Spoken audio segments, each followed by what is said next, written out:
Hi everyone, welcome back to Basic for Beginners. Now, I used to think that computer languages are difficult to understand until I finally got the hang of it. So, today I'm going to share 5 things with you that are common across all the computer languages. This is kind of basic information and it will help you to learn the languages more easily. So, let's start. The first common thing is the data type or the types of data.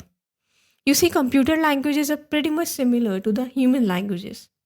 Except that in computer languages, the conversation is occurring between humans and computers. So just like humans, computer also learns number and alphabets, which are actually called data types. The numbers are generally called as integers or numerics in computer languages, whereas alphabets are known as characters or strings. Now, these alphabets or so called characters or strings are normally present within quotation marks. Now, quotation marks can be single, double, or triple, but start and end quotation marks should be the same. Based on these basic data types, additional data types like arrays and lists are also formed.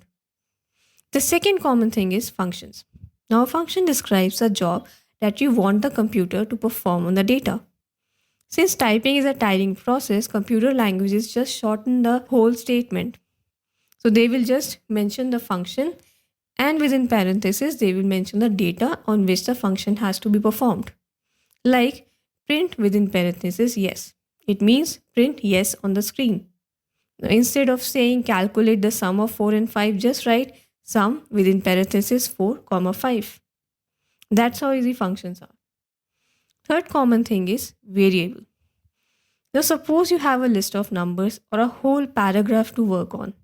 There is so much data that whenever you have to run a function on the data, you have to write the whole data again and again.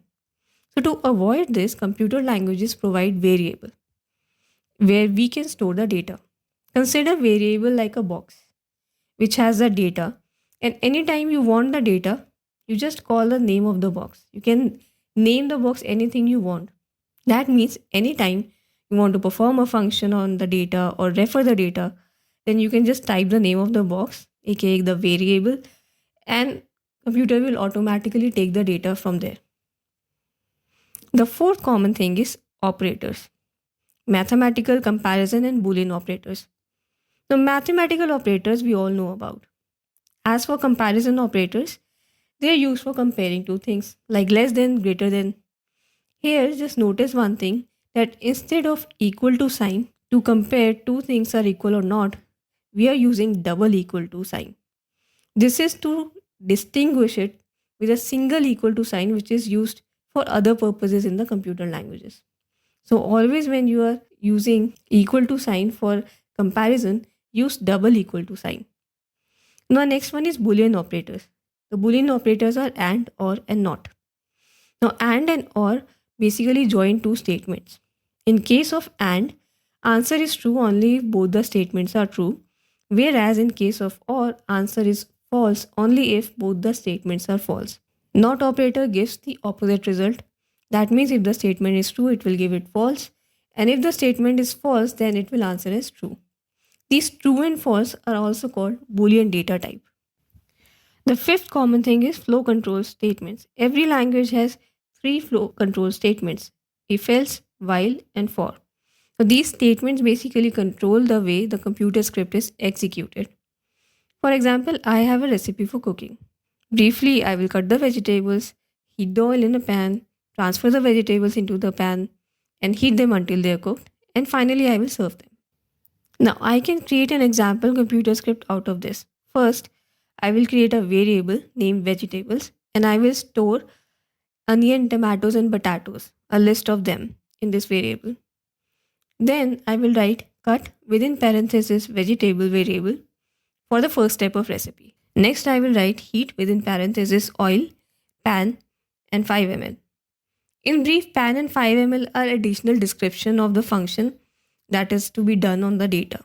Next step will be transfer within parenthesis vegetable variable and pan. Next will be heat within parenthesis vegetable variable followed by serve within parenthesis vegetable. This will be the whole script. Let's see how we can incorporate the flow control statements in this script.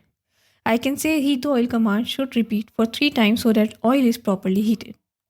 I will use for statement for I in range 3, heat within parenthesis oil. Next, I can use if else statement. If oil is equal to hot, and notice here for comparing, I have used two equal to signs. If oil is equal to hot, then transfer vegetables into the pan or else heat oil.